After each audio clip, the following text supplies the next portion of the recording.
नमस्कार विद्यार्थियों, जय श्री राम। मैं आपका अपना राणा सर स्वागत करता हूं एसएससीएन एकेडमी संकल्प से सिलेक्शन। तो हमने पिछले एक क्लास की थी जिसमें हमने परसेंटेज के बारे में जाना और मैंने एक फिक्स वैल्यू भी आपको बताई थी, फ्रैक्शन से परसेंटेज, परसेंटेज से फ्रैक्शन। आज हम परसेंटेज में कई सारे क्वेश्चंस करेंगे और कंसेप्ट सीखेंगे, प्रीवियस ईयर के क्वेश्चंस करने वाले हैं। तो इस क्लास में बने रहना एंड तक और डिफरेंट टाइप के क्वेश्चंस डिफरेंट कंसेप्ट्स के साथ में एक अच्छे से सीखेंगे, बेटर स्ट्रेटजी के साथ में। और जो मैं यहाँ क्वेश्चंस आपको सॉल्व कराऊंगा उन क्वेश्चंस की पीडीएफ हमारे एसएससीएन एकेडमी टेलीग्राम चैनल पर आपको मिल जाएगी, तो आप वहां से प्रैक्टिस कर सकते हैं अच्छे से। और जो आपको पीडीएफ मिलेगी उसमें सॉल्यूशन भी होंगे उसमें। तो आइए आज हम करते हैं। आज हमारा पहला जो क्वेश्चन रहने वाला है, पहला क्वेश्चन है ये हमारा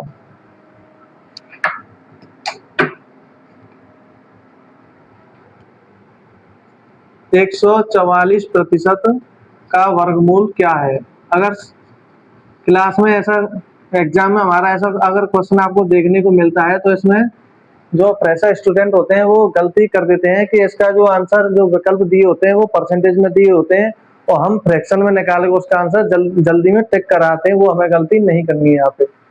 144% का वर्गमूल क्या होगा, तो इसमें हमें पता है कि 144 तो 144 रहने वाली, परसेंट का मतलब होता है 100 और वर्गमूल इसका निकालेंगे ये। तो 144 जो हमारा वर्गमूल होता है वो 12 का होता है और ये हो गया 100, तो हमारा ये आया 1.2। तो ऑप्शन में 1.2 भी होगा,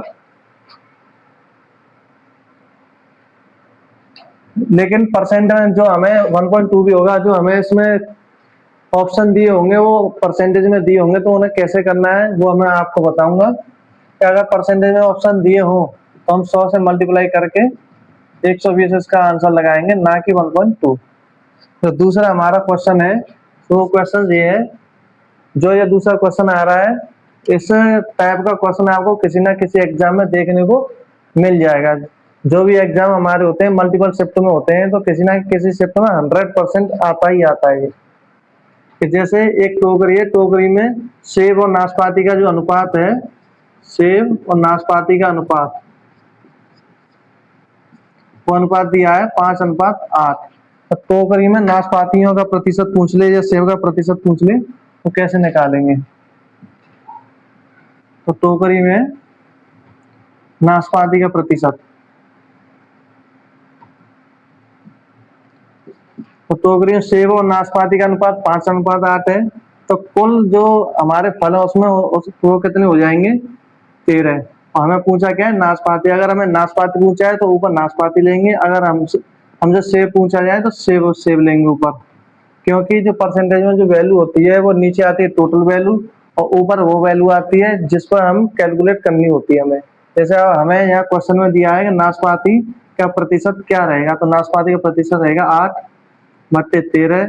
परसेंटेज में पूछा है तो 100 का मल्टीप्लाई कर देंगे, 800/13, 13×73, 2013। अब उसमें क्या है कि जब हम क्वेश्चन करते हैं तो हमारी स्ट्रेटजी ये होनी चाहिए कि उसके जो ऑप्शन है, जब हम क्वेश्चन को पढ़ते हैं तो साथ में हमें ऑप्शन भी पढ़ना चाहिए, क्योंकि कभी कभी ऐसा होता है कि हम जो क्वेश्चन से सॉल्व करते हैं उसमें जब पॉइंट में कोई भी संख्या हो तो हम आगे करते चले जाते हैं, 2 पॉइंट तक हम क्वेश्चन करके देखेंगे सॉल्यूशन को। लेकिन क्या होता है कि जब हमारे ऑप्शन ही अलग अलग हो, दूर दूर हो, तो फिर हमें ज्यादा कैलकुलेशन करने की जरूरत नहीं होती, यूनिट डिजिट से भी हम यहाँ करते हैं। क्योंकि ऐसे जो क्वेश्चन में जो हमारे ऑप्शन दिए हैं वो हमारे 69.5% है, 63.45% है, 61.54% है और 59.44% है। तो हमें क्या है कि जैसे ही हमें पता चला कि हमारा 61 आ गया तो हमें आगे सॉल्व करने की जरूरत है ही नहीं, यही हम टिक कर देंगे ये वाला। तो ये हमें स्ट्रेटजी अपनानी है। और जो तीसरा हमारा क्वेश्चन रहने वाला है, वो तीसरा क्वेश्चन ये रहने वाला है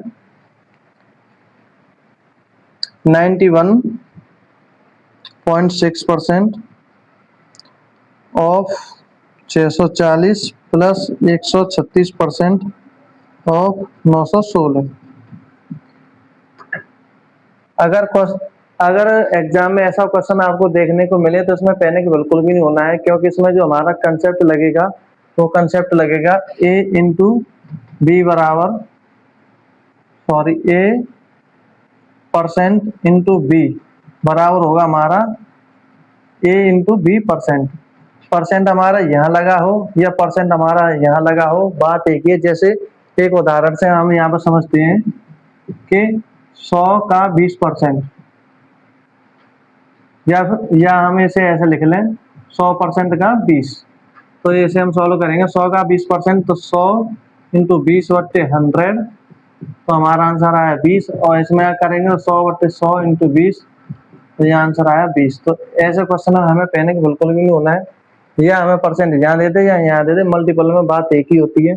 जैसे यहाँ पे ये दिया है 91.6% ऑफ 640 प्लस 136% ऑफ 916। तो इसमें आपको एक चीज अच्छे से दिख रही है कि 916 और 916 कॉमन है। यहाँ पे फर्क इतना है कि ये पॉइंट में, ये पॉइंट में नहीं है।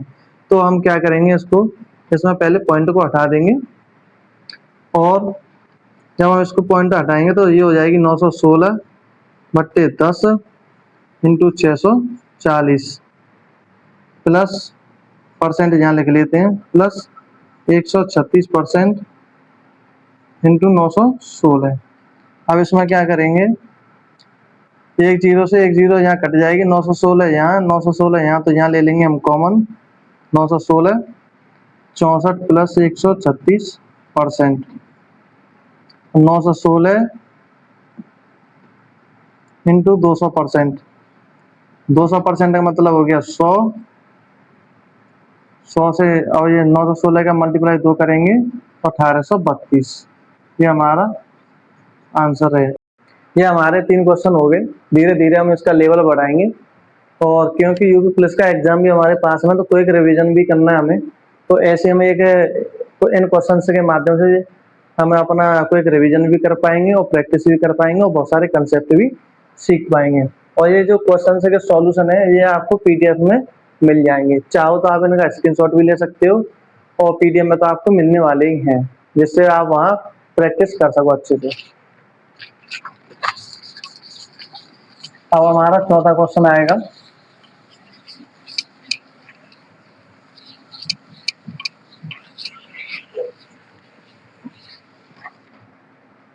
एक व्यक्ति है जिसका जो मासिक खर्च है वो 12,800 रुपये।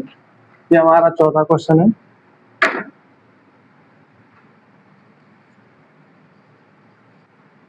कोई व्यक्ति है जिसका मासिक खर्च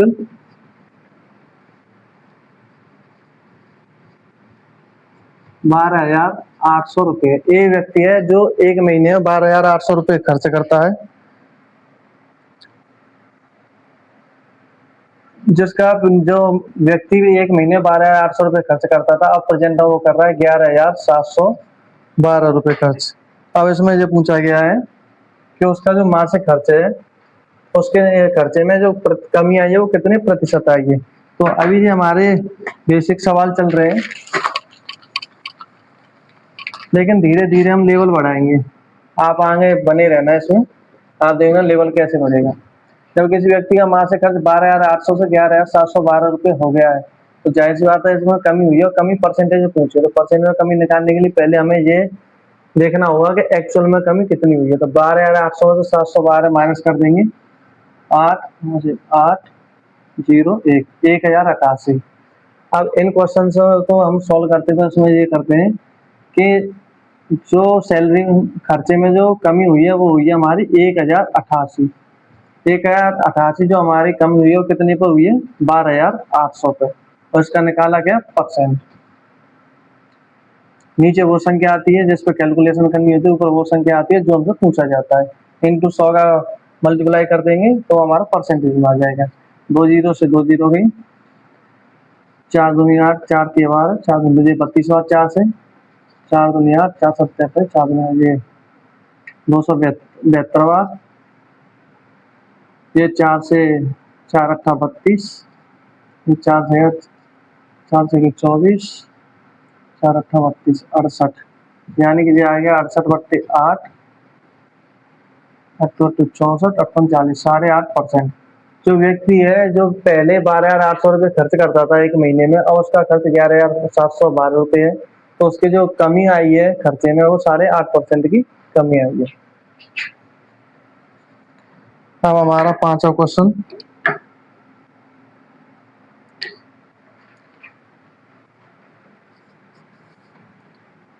एक एक व्यक्ति है जो बिजली के बिल का भुगतान करता है, और बिजली के बिल के भुगतान में जो एक तारीख होती है, जो नियत तारीख से अगर पहले वो भुगतान कर देता है तो उसे कुछ छूट मिलती है।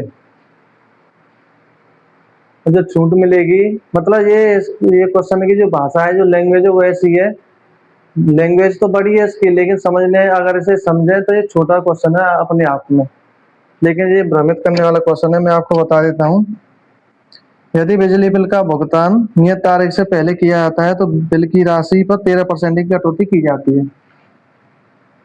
यदि बिजली बिल का भुगतान नियत तारीख से पहले किया जाता है तो 13% की कटौती होती है। 13% की छूट मिलती है उसमें। कितने परसेंट की छूट मिलती है? 13% की।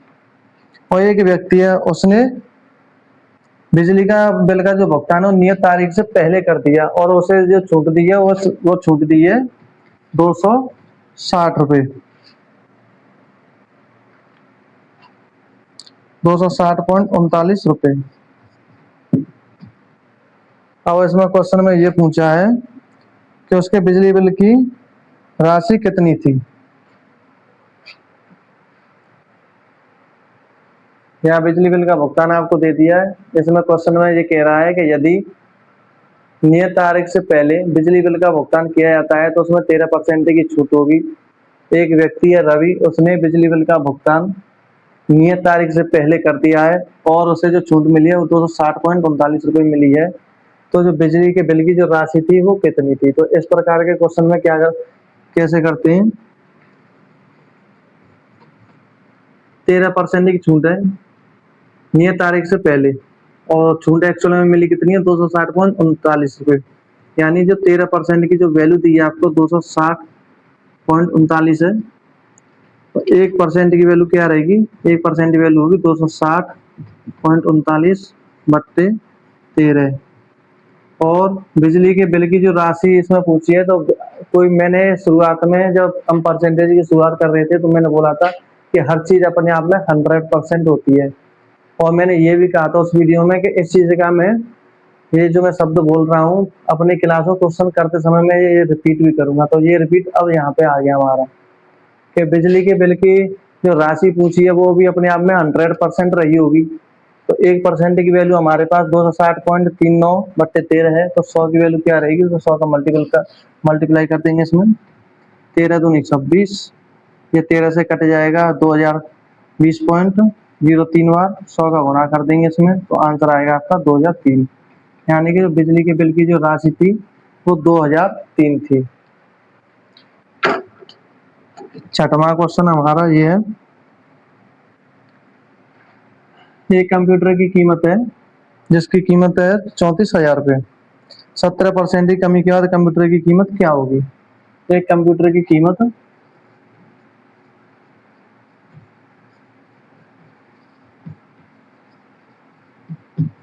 34,000 रुपये। अब इसमें 17% की कमी कर देंगे तो कंप्यूटर की कीमत क्या रहेगी? तो इसमें क्या है, ऐसे करने के दो तरीके हैं। जब हम किसी चीज में कमी करते हैं तो उसमें एक्चुअल वैल्यू निकालने के लिए एक तो बेसिक होता है, एक होता है हमारा स्मार्ट तरीका। तो बेसिक तरीका हमारा क्या होता है वो देखो, पहले बेसिक से बताता हूँ, फिर स्मार्ट तरीका क्या होता है वो बताता हूँ। कंप्यूटर में की मैं जो कमी की है वो कमी की है 17% की। तो कंप्यूटर की कीमत 34,000। 17% की कमी के बाद कंप्यूटर की कीमत क्या रहेगी? तो 17% की कमी की है तो पहले हम ये बेसिक तरीके से करेंगे। तो हम कैसे करेंगे कि 17% की कमी की है तो एक्चुअल में देखेंगे एक्चुअल में कमी हुई कितनी है रुपए की है। तो 34,000 का 17/100। 3400 दो जीरो से 2 जीरो गई। 17 का गुणा 340, जीरो 17×4 = 68, 51×6 = 57, यानी 5,780 रुपये। जो कंप्यूटर की कीमत थी वो 34,000 रुपये थी। 17% की कमी के बाद कंप्यूटर की जो कीमत रहेगी 0, 2, 9 से 2, और 28,220। ये तो हो गया बेसिक। बेसिक में थोड़ा लेंदी है लेकिन इतना भी लेंदी नहीं है। अब स्मार्ट अप्रोच क्या रहेगी इस सवाल को करने की, वो ये रहेगी स्मार्ट अप्रोच कि 17% की कमी है। कंप्यूटर की मतलब इतनी कमी की है 17% की। हर चीज अपने आप में 100% होती है, 17% की हमने कमी कर दी। जब कोई चीज अपने आप में 100% थी, 17% हमने कम कर दिया, तो एक अब वो कितनी बची है वर्तमान में, वो बची आपकी 83%। तो 83% की ही वैल्यू यहाँ पे आपसे पूछी गई है। तो ऐसे स्मार्ट अप्रोच से ऐसे करेंगे 34,000 गुणा 83 बट्टे 100, 2 जीरो से 2 जीरो गई, 340 गुणा 83। इसमें जो आपके ऑप्शन है स्मार्ट अप्रोच करने, इस अप्रोच से करने के लिए ऑप्शन पर भी ध्यान देना होता है हमें। मैं यहाँ ऑप्शन में लिख देता हूँ जिससे आपको पता चले कि स्मार्ट अप्रोच क्या है। पहला ऑप्शन है यहाँ पे 26,200। दूसरा ऑप्शन है आपका 30,500। तीसरा जो ऑप्शन है वो आपका है 28,220। और चौथा जो ऑप्शन है आपका 27,360। अब इसमें स्मार्ट अप्रोच क्या है, मैं फिर से रिपीट कर रहा हूँ कि हर चीज अपने आप में 100% होती है। 17% की आपकी कमी कर दी, तो किसी भी चीज में 17% की कमी होगी तो वो आप चीज बची है 83%। 34,000 का 83% हम निकालेंगे। अब कैलकुलेशन कैसे करेंगे इसमें, ये भी देखो कि इसमें जो ऑप्शन दिए हैं आपके 26,200, 30,500, 28,220 और 27,360 दिए। तो इसमें जो हम अप्रोच लगाएंगे वो लगाएंगे यूनिट डिजिट से। पहली जो डिजिट है हमारी 0 है और दूसरी डिजिट है वो हमारी 2। दो इसमें एक ही क्वेश्चन में, बाकी नहीं है। तो इसमें जो मल्टीप्लाई करेंगे वो ऐसे करेंगे। पूरा मल्टीप्लाई आपको नहीं करना है क्योंकि हम जो एग्जाम देते हैं उसमें टाइम का भी मैनेजमेंट हमें करना होता है। तो 340 गुणा 83, 0 3 चौक 12। अब 2 डिजिट तक ही करना है क्योंकि दूसरी डिजिट तो हमारी अलग है 0।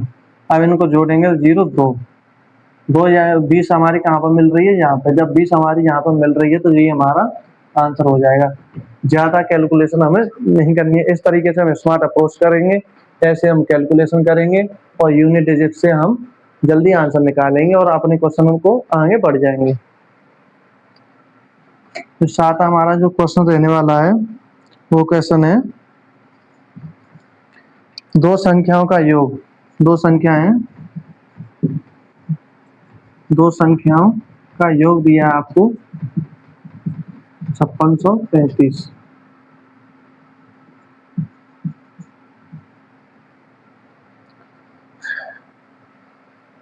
यदि एक बड़ी संख्या में 7% की कमी हुई, बड़ी संख्या में कमी दिखा रहा है, बड़ी संख्या में कमी कम होती है 7%। अगर मैं ये एरो लगा रहा हूं तो मतलब बढ़ रही है कोई संख्या, अगर ये लगा रहा हूं तो कम हो रही है। तो 7% की कमी। और जो छोटी संख्या है, छोटी संख्या है उसमें 24% की वृद्धि हुई है। ये 24% की वृद्धि हुई है। तो प्राप्त संख्या है बराबर है बड़ी संख्या पूछी आपसे।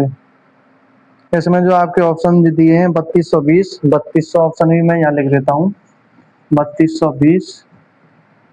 दूसरा ऑप्शन है आपका 3200। तीसरा जो ऑप्शन है आपका 2840 और चौथा जो ऑप्शन है आपका 3150। अब ये क्वेश्चन आपसे क्या कह रहा है, ये क्वेश्चन आपसे कह रहा है कि दो संख्याओं का योग 5,635 है। दो संख्याओं का योग, उसमें से एक बड़ी संख्या है एक छोटी संख्या है। कोई भी दो संख्या आपको दी हुई है, उसमें से एक बड़ी संख्या जो है, बड़ी संख्या हमने 7% की कमी कर दी है और छोटी संख्या में 24% की वृद्धि कर दी है। और दो संख्याओं का योग दिया आपको 5635। तो जब हम दो संख्याओं में से बड़ी संख्या 7% की कमी करते हैं, छोटी संख्या 24% की वृद्धि करते हैं, तो वो संख्या आपस में बराबर हो जाती है। आपस में बराबर हो जाती हैं तो आपसे बड़ी संख्या पूछिए तो बड़ी संख्या क्या होगी। तो इसमें इस प्रकार जो हम क्वेश्चन करते हैं वो क्वेश्चन का जो सॉल्यूशन है इसी सवाल में छिपा हुआ है। आपको दो संख्याएं दी हुई हैं, कोई भी दो संख्याएं, हमें नहीं पता है कौन सी दो संख्या है। अगर पहली संख्या हो 7% की कमी कर दें, छोटी संख्या में 24% की वृद्धि कर दें तो वो संख्या हो जाती है आपस में बराबर। ये हमारा मेन पॉइंट है, इसे हम यहाँ से कैच करेंगे और हल करेंगे। हम दो संख्या एक संख्या मान लेते हैं, बड़ी संख्या हमने मान ली ए, बड़ी संख्या मान ली हमने ए और छोटी संख्या मान ली हमने बी। तो बड़ी संख्या में 7% की कमी, मैंने आपको एक चीज बताई थी अभी यहाँ पे रिपीट भी की थी मैंने छठवें सवाल में, सातवें सवाल में फिर मैं रिपीट कर रहा हूँ। कोई भी संख्या अपने आप में 100% होती है, 7% की हमने कमी कर दी, हमने ये बड़ी संख्या मानी ए और ए में कर दी हमने 7% की कमी, तो अब एक्चुअल में वो कितनी बची हमारे पास है 93%। तो ए जो है आपकी 93% है और बी आपकी है 124%। इसमें 24% की वृद्धि की है। कोई भी संख्या अपने आप में 100% होती है, अगर 24% उसमें बढ़ा दी जाए तो 124 हो जाएगी। अब इसमें क्या होगा, क्वेश्चन के मुताबिक ये दोनों आपस में बराबर हैं। 31 से 3 बार, 31 से ये गया 4 बार, तो ए बट्टे बी, ए और बी का जो रेशियो आया है वो आया है आपका 4:3। और क्वेश्चन में आपको दिया है कि दो संख्या हमारे पास जो रेशियो में आई है वो 4 और 3 की रेशियो में आई है।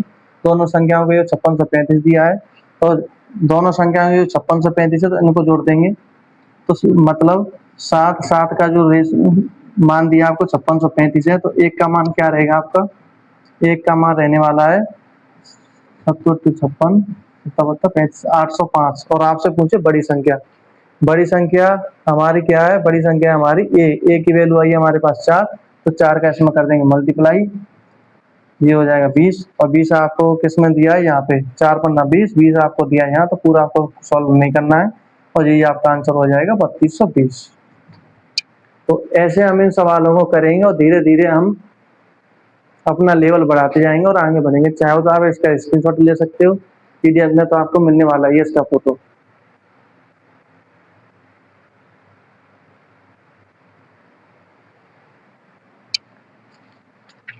अब हम क्वेश्चन में आगे बढ़ेंगे, जैसे जैसे आगे बढ़ेंगे वैसे वैसे हम अपना लेवल बढ़ाते जाएंगे। ज़्यादा समय आपका मैं बर्बाद नहीं करूंगा कि ज्ञान दो, यहाँ सिर्फ ज्ञान की बातें होंगी तो पढ़ाई से रिलेटेड होंगी, कंसेप्ट से रिलेटेड होंगी, और ज़्यादा मेरा टारगेट रहेगा आपको ज़्यादा से ज़्यादा कंसेप्ट सिखाऊं कम से कम समय में, और बेसिक से हार्ड लेवल तक।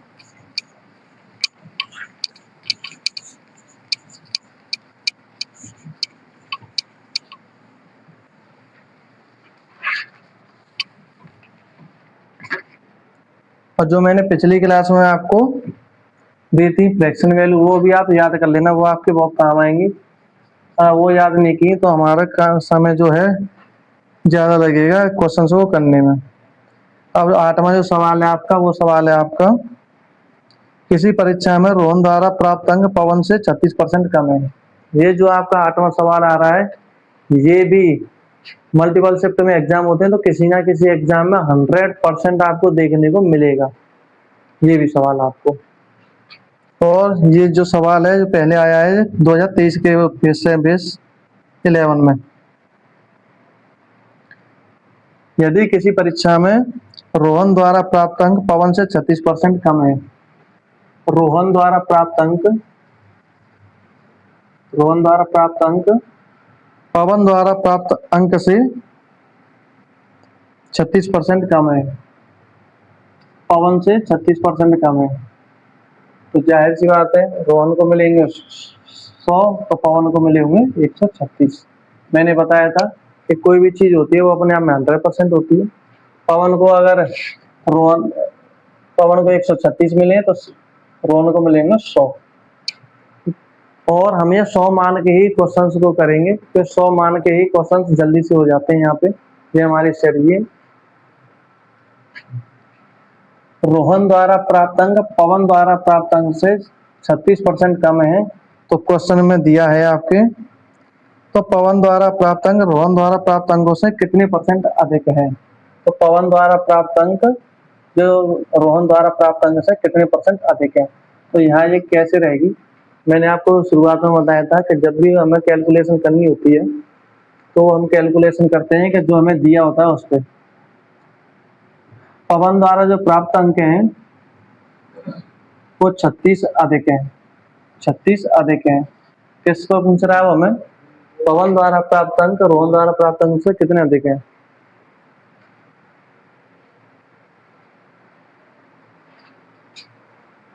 तो 136 पे कैलकुलेशन करनी कह रहा था। 136 इंटू 100, 2 से 18, 2 से 2 चुके 12, 2 16 68, 2 से 9, 2 से 34, 9 सौ 34, और 2 से काट ले उसको, ये 17 बार जाएगा, और 2 से 450 बार, 17 दूनी 34, 110 बचे यहाँ पर, 17 छिके 102।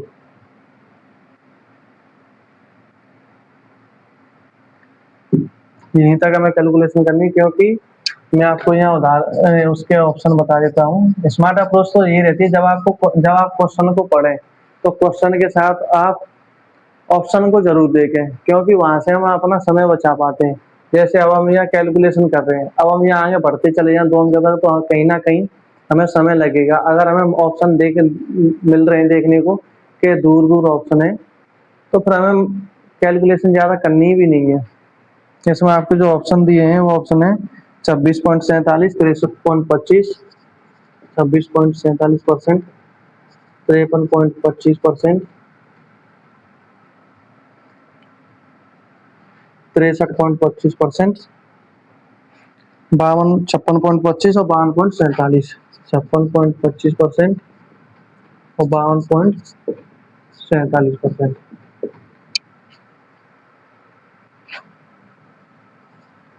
अब हमने एक भाग दिया है 17 दूनी 34, अगर 2 हमें देखने को मिलेगा, 2 यहाँ शुरुआत में इस जगह पर है, तो ये हमारा आंसर हो जाएगा। ज्यादा हमें कैलकुलेशन आगे करनी भी नहीं है। अब हम आते हैं 9वें सवाल पर। तो 9वां सवाल है वो SSC GD का 2025 के एग्जाम में आया था। चीनी का मूल्य 22.5% की वृद्धि होती है। चीनी के मूल्य में कितनी वृद्धि होती है? चीनी के मूल्य में 22.5% की वृद्धि होती है।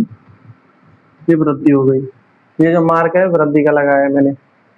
चीनी का मूल्य 22.5% की वृद्धि होती है। अनीता चीनी पर अपने व्यय को पहले जितना ही रखना चाहती है। अब यहाँ जो क्वेश्चन आ रहा है वो आ रहा है प्राइस इंटू कंजप्शन बराबर एक्सपेंडिचर का जो फॉर्मूला होता है वो ये होता है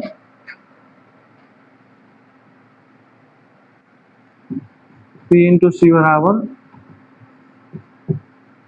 EXP, यानी कि प्राइस इंटू कंजप्शन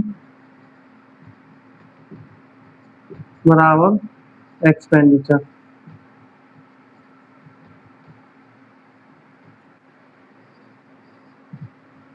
कीमत या मूल्य इंटू खपत बराबर खर्च। जैसे एक उदाहरण लेते हैं यहाँ पे, पहले हम इसे इस कंसेप्ट को उदाहरण के माध्यम से समझेंगे कि 1 लीटर दूध है जो हमारा वो 60 रुपए का आ रहा है।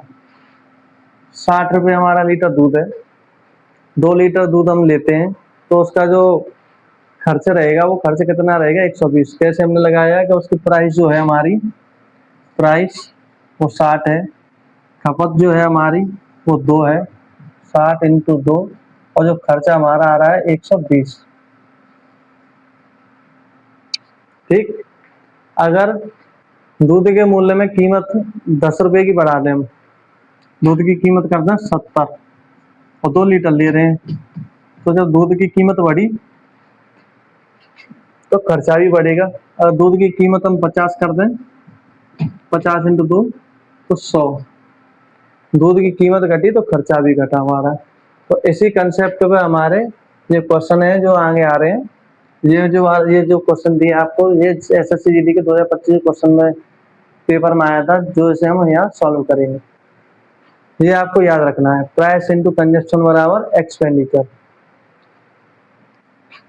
अब इसमें क्या है, इसमें मैंने आपको कंडीशन बता दी कि जब 60 रुपए लीटर दूध है तो 120 रुपए का हो गया, 70 रुपए। अगर इसमें दूध के मूल्य में वृद्धि करते हैं, दूध के मूल्य में वृद्धि करी तो खर्चा बढ़ा, दूध के मूल्य में कमी करी तो खर्चा कम हुआ। ठीक है, अगर हम हमारा बजट है 120 रुपए, समझना हमारा बजट 120 रुपए है। हम नहीं चाहते कि 120 रुपए से हम ज्यादा खर्च करें, हम नहीं चाहते हैं कि 120 रुपए से ज्यादा खर्च करें। जब 60 रुपए लीटर दूध चल रहा था तब तो हम 120 रुपए का 2 लीटर दूध ले रहे थे। अगर दूध के मूल्य में कमी बढ़ गई, दूध का मूल्य हमने बढ़ा दिया 10 रुपए, अब ये हो गया 140 और हमें खर्च करने 120, तो जाहिर सी बात है कि जब हम 140 रुपए हमारे पास है ही नहीं, तो हमें 120 रुपए में 2 लीटर तो मिल नहीं रहा दूध, तो दूध की जो खपत है उस खपत में हमें कमी करनी पड़ेगी खर्च को बराबर मेंटेन रखने के लिए। अगर हमें दूध 50 रुपए लीटर मिल रहा है, 100 रुपए में 2 लीटर हमें मिल रहा है और हमारा बजट 120, हम नहीं चाहते कि 120 रुपए से कम खर्च करें। हमने निश्चित कर लिया हम 120 रुपए ही खर्च करेंगे दूध पर, चाहे कीमत बढ़े चाहे घटे। तो जाहिर सी बात है यहाँ खपत बढ़ेगी, तो 2 से ज्यादा लेंगे तब 120 रुपए का आएगा। तो इसी आधार पर हम एक क्वेश्चन को करते हैं और इसमें एक वैल्यू कांस्टेंट कर दें तो एक दूसरे के व्युत्क्रमानुपाती हो जाती है। जैसे खर्चे को हम बराबर रखना चाहते हैं, खर्चा हमारा वही रहे, खर्चा हमारा बढ़े नहीं, तो प्राइस इनटू कंजप्शन बराबर होगी कांस्टेंट वैल्यू।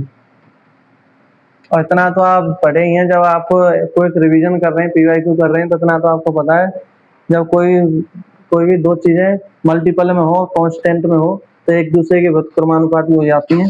तो P बराबर होगा 1/C या C बराबर होगा 1/P के। अब आइए सवाल करते हैं यहाँ पे। चीनी के मूल्य में 22.5% की वृद्धि होती है। अनीता चीनी पर अपने व्यय को पहले जितने बराबर ही रखना चाहती है। जो मैंने यहाँ बताया कि अनीता है जो चीनी के जो खर्चे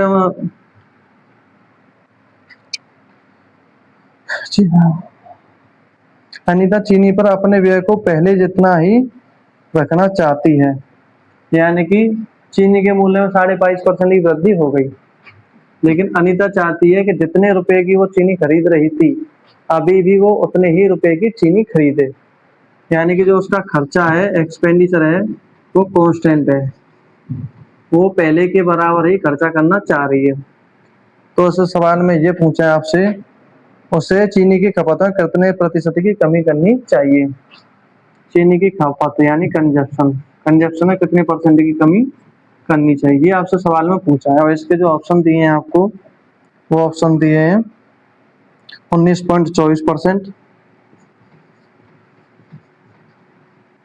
दूसरा जो ऑप्शन दिया है आपको 18.37%, तीसरा जो ऑप्शन दिया है आपको 18.80% और चौथा जो ऑप्शन दिया है आपको 17.12%। ये आपको 4 ऑप्शन दिए हैं। इसमें ऑप्शन आपको नजदीक नजदीक दिए हैं, तो कैलकुलेशन भी हमें अच्छे से करनी है ध्यान देकर। मैंने आपको बताया कि जब खर्चा हम कांस्टेंट रखेंगे, बराबर रखेंगे, जैसे मैंने एक उदाहरण के माध्यम से बताया था कि 120 रुपए हैं, 120 ही खर्च करने हैं, चाहे कीमत बढ़े चाहे घटे। अगर कीमत बढ़ेगी तो हम अपना कंजप्शन घटा देंगे, अगर कीमत घटेगी तो हम अपना कंजप्शन बढ़ा देंगे। वही चीज हम यहाँ फॉलो करेंगे। जब कोई भी चीज कांस्टेंट होती है तो एक दूसरे के व्युत्क्रमानुपाती होती है। आइए यहाँ समझते हैं कि ये सवाल को कैसे करेंगे। मैंने आपको बताया था कि कोई भी चीज अपने आप में 100% होती है, और ये चीनी के मूल्य है, चीनी के मूल्य 22.5% की वृद्धि हुई, चीनी के मूल्य 22.5% की वृद्धि होगी। तो ये क्या है, मैंने आपको फ्रैक्शन कल जो पिछली क्लास हमने की थी उसमें फ्रैक्शन और परसेंटेज मैंने आपको बताया था, तो उसी कंसेप्ट पे करेंगे। इस प्रकार जो क्वेश्चन होते हैं वो हमें रेशियो से करने होते हैं। रेशियो से क्या है कि हम स्मार्ट अप्रोच लगा के जल्दी से हम क्वेश्चन को हिट कर देते हैं। जैसे 22.5% की वृद्धि हुई, तो 22.5% को हम लिखेंगे पहले फ्रैक्शन में। 22.5% का फ्रैक्शन होगा 22.5 बट्टे 100। पॉइंट को हटाएंगे तो एक जीरो बढ़ जाएगी। अब ये 25 से गया 9 बार और 25 से गया 40 बार, यानी कि 9/40। अब इसका 9/40 का मतलब क्या हुआ कि पहले जो चीनी की कीमत थी वो 40 रुपए थी, ये मान के चल रहे हैं। पहले की चीनी की कीमत 40 रुपए थी, 9 रुपए की कीमत बढ़ा दी, तो प्रेजेंट में उसकी कीमत कितनी होगी? 49 रुपए। प्राइस प्राइस पहले हमारा कितना था? 40, अब कितना है हमारा? 49। चूंकि एक्सपेंडिचर जो हमारा खर्च है, अनीता जो खर्च है वो उतना ही रखना चाहती है जितना वो, यानी कि अनीता पहले 40 रुपए में चीनी खरीद रही थी, तो वो 40 रुपए में ही चीनी खरीदना चाहती है, वो अपना खर्च बढ़ाना नहीं चाहती है। चीनी की कीमत भले बढ़े भले ही घटे। तो इसमें जब हमारा एक्सपेंडिचर हमारा कांस्टेंट है, एक्सपेंडिचर हमारा अगर कांस्टेंट हो जाएगा तो जो हमारी मल्टीप्लाई में जो वैल्यू होती है वो एक दूसरे के उल्टे होती है। प्राइस हमारा 40 से 49 हो गया, तो कंजप्शन हमारा कितना हो जाएगा? इसका उल्टा कर देंगे, 49 से 40। अब इसमें क्वेश्चन में आपसे पूछा है कि कंजप्शन में कितने परसेंट की कमी करनी पड़ेगी, तो कंजप्शन में कमी आपकी कितनी हुई? 9। कंजप्शन में आपकी कमी हुई 9 की। कितने पर कमी हुई है? 49 पर। 9 की कमी हुई है 49 पर। 9 की कमी हुई है 49 पर। 9/49 इंटू 100। 900 में भाग देंगे 49 का, तो कितनी बार गया? एक बार, एक बचा, 8 में से 4 है तो 4, जीरो। अब ये देखो 4 से 40 बार हो रहा है, तो जाहिर सी बात है 9 बार जाए, 9 का मल्टीप्लाई करके देखते हैं। 9 का मल्टीप्लाई किया हमने इसमें, तो 81, 36, 36 और 8 44, यानी 441 ज्यादा हो रहे हैं, तो 18 बार जाएगा। अब 18 में हमारे जो ऑप्शन दे रखे हैं वो 2 दे रखे हैं, तो मतलब ये हमें कैलकुलेशन थोड़ा आगे और बढ़ानी होगी। अगर 19 में दिया होता तो फिर हम कैलकुलेशन को यहीं छोड़ देते, या 17 में दिया होता तो यहीं छोड़ देते। अब हमारे 18 के नजदीक 2 ऑप्शन है यहाँ पे, तो कैलकुलेशन थोड़ा आगे तक करेंगे। तो यहाँ 8 बार गया, 8 का मल्टीप्लाई करेंगे 49 में, 8 9 72, 8 दूनी 16, 8 तीन 8 32, 32 और 7 39, यहाँ बचे 8, यहाँ 10 में से 9 गए तो 1, 18 पॉइंट लग गया, 0, 4 चौको 16, 4 बार, यानी कि 18.4 के आसपास जाएगा। 18.4 के आसपास जो आपकी वैल्यू है वो 18.37 है, तो ये आपका आंसर हो जाएगा। ये आप स्क्रीनशॉट ले सकते हैं इसका।